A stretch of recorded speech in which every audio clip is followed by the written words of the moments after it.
Hi, it's Mike from Mike's Unboxing Reviews and How To, and on today's video we're going to take a look at the new Keychron K3 MAX keyboard. This has 84 keys and is a 75% compact layout, and best of all, for those of you that like your slimline keyboards, this is extremely slimline. So we've got slimline keycaps and also we've got slimline switches as well, all of which are potentially hot swappable. There's a few different versions of this K3 MAX available, depending on what your preferences are. So if you don't want hot swap, you can save a little bit of money. And if you don't want RGB lighting, you can have one with a static color to save you even more. This potentially can come into you at somewhere in the region of about £90 in the UK. I will put some links in the video description. There'll also be some external links as well to places such as Amazon, etc., or wherever you can get your hands on a Keychron keyboard, and potentially those may be affiliated. So there may be a small commission earned by us if you purchase something through those links. It won't increase the price for you at all and it won't change the price, but it does go some way to helping out the channel. So on today's video, we're going to go through, do a quick unboxing, see what we actually get here, talk about some of the specifications, some of the features, and we'll do some sound tests as well. You do have the option with this of switching between 3 different types of switches.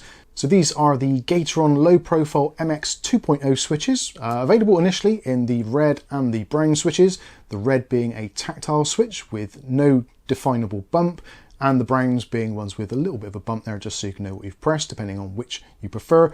And potentially there will be also a blue version as well if you like that clicky sound.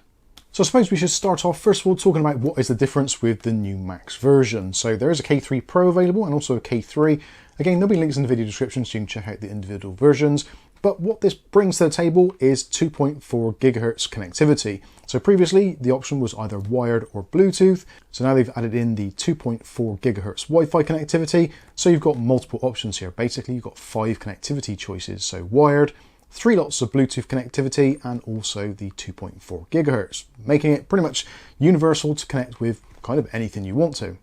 Also, this has the new ARM Cortex M4 CPU installed, so this means that there is a lot of power under the hood, so you can make changes and also update the firmware. It is completely open source in terms of the firmware, which you can use the QMK and also VIA to program the keyboard and basically make changes to it, so you don't need to install any specific software.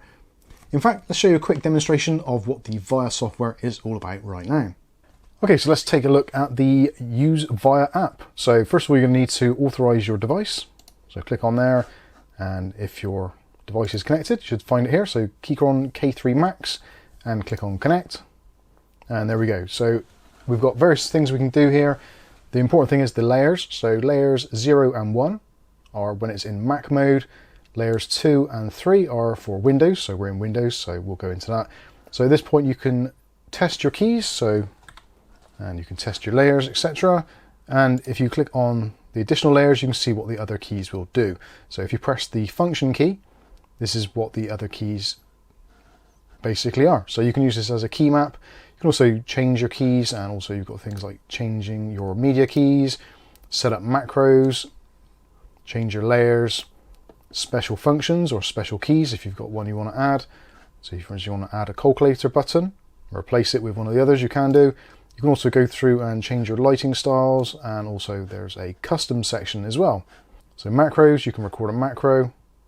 You've got the option here to save and load layouts, and in the lighting you can go through and choose one of the 22 modes, change effect speeds and also the brightnesses, etc.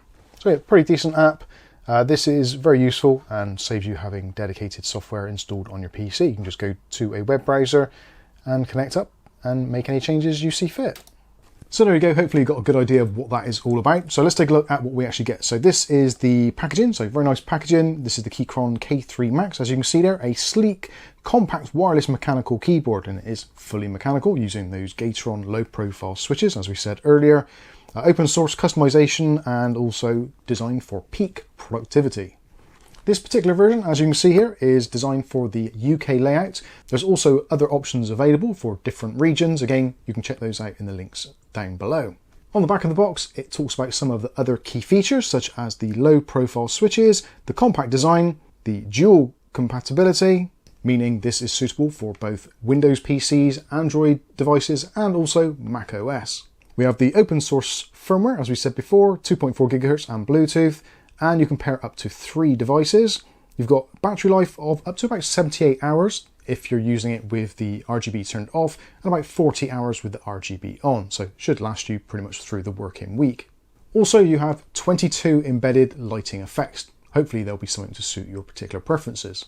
So obviously inside the box you get the keyboard itself, which is this thing here, which is absolutely lovely. It really is. So this is a combination of aluminium and also ABS plastic, so it's got a really nice sturdy feel to it. And also looking at the keyboard itself, you can see the keycaps which are on here. There are different versions available for the keycaps, although depending on the region you're in, you may have more or less options. I actually quite like the default layout, especially on this ISO UK layout. So you've got all the right keys in all the right places, and also you've got the full-size enter key, which I know a lot of you in the UK do prefer. Also included there is a user manual which goes through in a lot of detail, telling you about how to use the keyboard, how to set it up, what the different key combinations do, all that kind of stuff. And if you want something to actually keep underneath your keyboard, just at a quick reference guide, you've got this quick start guide which will tell you about the keys and also tells you where to switch out the keys, because this comes as standard out of the box in the Mac OS layout. So if you're on a Windows PC or you just don't want the Mac layout, it tells you where to put the keys. Very straightforward indeed. And speaking of that, we've got these little keycaps here, again in low profile. So these are the default ones for Mac OS.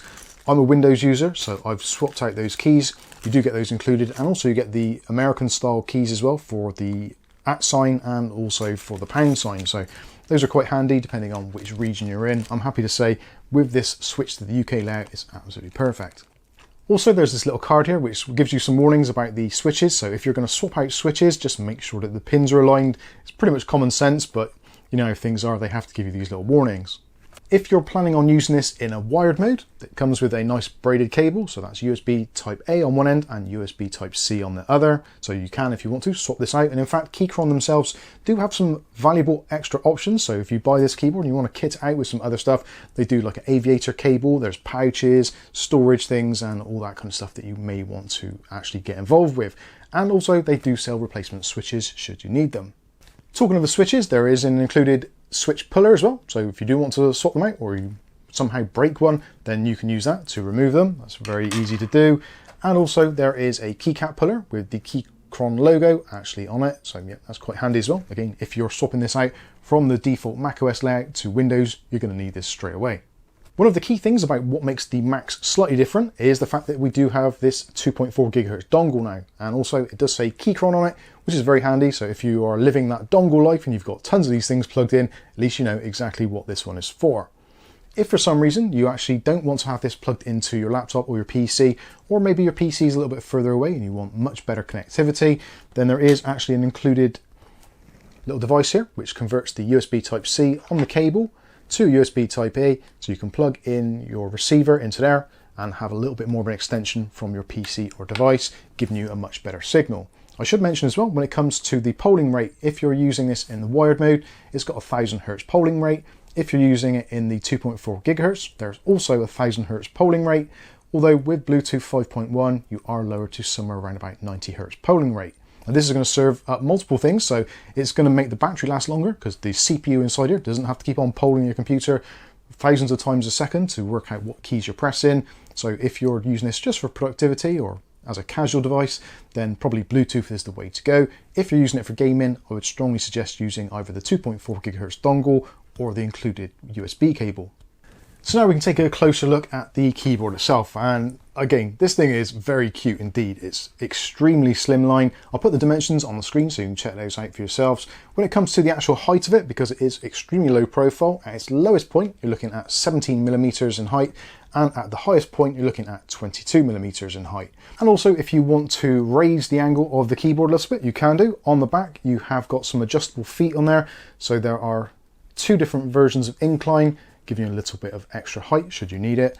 So you just flip those open. Those also have rubberized feet on as well to keep it all nice and steady on your desk. And also if you have it in the flat mode, there's also these little rubber feet as well to keep it firmly planted. And actually in use, it does stay on the desk pretty well. You'll also notice on the back we've got our connectivity, so there is the USB Type-C port, nice and easy to access there. And just to the side of it, there is actually an LED. Now the LED serves a few purposes, so depending on the colour will give you an idea of what state the battery is in. If you've got a red light on there, that means it's charging. If it's a green light, it's fully charged, and if it's flashing red, then it means that the keyboard needs charging, and you should think about doing that pretty quickly. Moving across to the end, so these are our multi-mode switches. So the first one is going to be for changing the mode. So if you want to have it in either macOS or in Windows / Android mode, you can switch that across. And also you've got your connectivity options. So you've got the option for Bluetooth, you've also got the option for 2.4 gigahertz, or in the middle is technically the off switch, but that is also the wired device switch. So leave it in the middle, goes into wired, pretty much straightforward. As I said earlier, this is a very compact keyboard, but that doesn't mean it doesn't have all the bases covered. This has a 75% layout, so basically pretty much 10 keyless. You do have some extra keys which are thrown in on the side, which actually will make productivity considerably easier. And there's one key in particular which I am extremely happy to see, and that is a dedicated key there for doing screenshots or snipping. So that is really good. Press that and then you can select an area on your screen for a screenshot to copy and paste and do whatever you want to. You can, of course, like I said earlier, in the VIA software, you can go ahead and change that if you want to. So if you want to, you can change it to the calculator button or whatever suits your particular preferences. I think in terms of who this keyboard is really aimed at, such as content creators, having the dedicated snip key there is actually pretty valuable. Also down the side there, some of the ones that you're likely to use on a slightly more regular basis. So end, home, page down and page up. And also in the top corner, there is the RGB button. So you can press this button and you can cycle through the various RGB modes which are built in, of which there are 22. You can also, in the software, change things such as the speed. Also, you can go for minute detail on each individual key, and also you can pick your specific color. So if there's a color that you really love to use, you can change the saturation, the hue, and all that kind of stuff. Also along the top row, we have the multi-function keys, the F keys. That is what it's set to as default. So your function keys, so F4 to close the window, F5 to refresh, all that kind of usual stuff. But if you want to, you can press the function key and you can use things such as adjusting your brightness. You can volume up, down, and mute as well, should you want to. One slight annoyance, which I would say is not really a deal breaker, but for some people it might be, the caps lock key. When you press it, there's a very, very tiny red LED above the actual button, which is quite hard to see. So you're not going to be entirely obviously aware of which mode you're in, but there isn't a number pad in here, so you don't have to worry about the number lock one. The caps lock one might be a little bit frustrating for some, but it's something you can get used to very quickly. Also, something they've done on this is the new stabilizer. So the stabilizers have been pre-lubed and also enhanced. So the key travel is absolutely excellent. And even things like the spacebar, where traditionally you do get a little bit of wobble, it's extremely well done and works exceptionally well. I really do like this. And of course, it's got that great noise. Now, like I said, this has got the Keychron low profile MX 2.0 switches in here. I've opted to go for the red version. So these are the linear switches. Got a really nice feel to them, about 1.7 millimeters of initial travel, about 3 millimeters of travel in total. In fact, I'll put the specs of the various switches on the screen right now so you can check out which one might be best suited to you. When it comes to removing the keycaps, it's very easy to do. So you can use your keycap puller, even one-handed, and that will reveal the switches. So like I said, this is the red switch on here. You can, like I said earlier, you can order the low profile switches. So these are the G52s. So this is, I think it's 110 you get included in these packs. So you've got the brown switches here as well. I'll be doing some keyboard sound tests of the red switches shortly, and I'll probably do a follow-up video once I've swapped out all of these. I want to get used to the keyboard a little bit more to see what my preferences are. As soon as I've done that, we're going to swap over the keys and we'll do another sound test. That'll probably be in a short video. So this wouldn't be a real review of a keyboard without having some keyboard sounds. So let's see what it actually sounds like.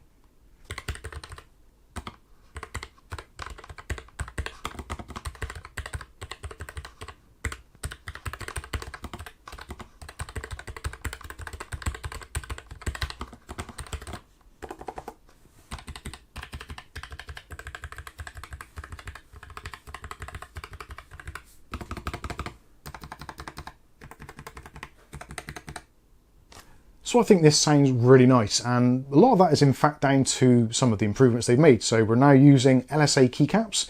So those are the low profile LSA keycaps.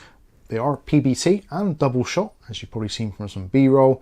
Adding to that, they've also used some IXPE sound deadening treatments actually in the deck itself to make it seem a little bit more muted.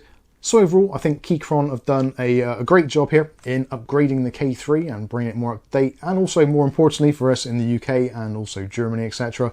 Adding the ISO layouts I think is a step in the right direction and giving a slightly wider install base for these great keyboards. So yeah, I think they've done a great job here, but What I think about it isn't important, what you think about it is. So please do let us know in that comment section below your thoughts on this keyboard and anything else you'd like to see me try or test on it.